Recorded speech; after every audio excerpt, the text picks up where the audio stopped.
In order to memorize the cranial nerves, we have a visual for you as well as a mnemonic phrase. And that phrase is oily oogling ogre to touch and feel very good veins. Ah.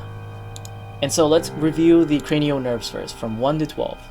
These are olfactory, optic, ocular motor, trochlear, trigeminal, abducens, facial, vestibulocochlear, glossopharyngeal, vagus, accessory, and hypoglossal. So to memorize these, I stated before, oily oogling ogre. So you see here that Shrek, he looks kind of intimidating and weird looking actually. He looks oily at the facial area. Okay, so oily, oogling, he's staring at something, and let's say he's staring at his veins.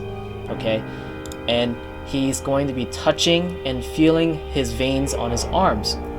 Okay, and he noticed that there's a lot of great looking veins on his arm for a great blood draw. And so if you say this phrase in proper order, you should be able to pinpoint every first letter of each word to the cranial nerves.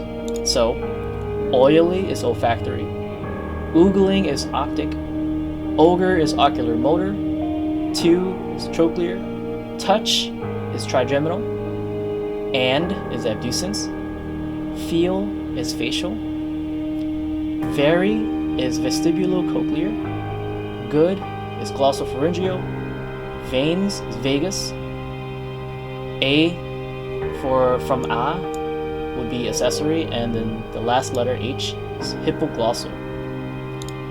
So I would use this abbreviation, sorry, not abbreviation, but rather this whole mnemonic phrase to help you remember. Now, I can see how you might get mixed up with maybe vestibular cochlear versus vagus. Okay, and I always think of, the cranial nerves tend to be vagus. I'm not sure why. It could be that, the letter X doesn't require much work to even write out, and so it would not require much work to write out vagus compared to vestibular cochlear.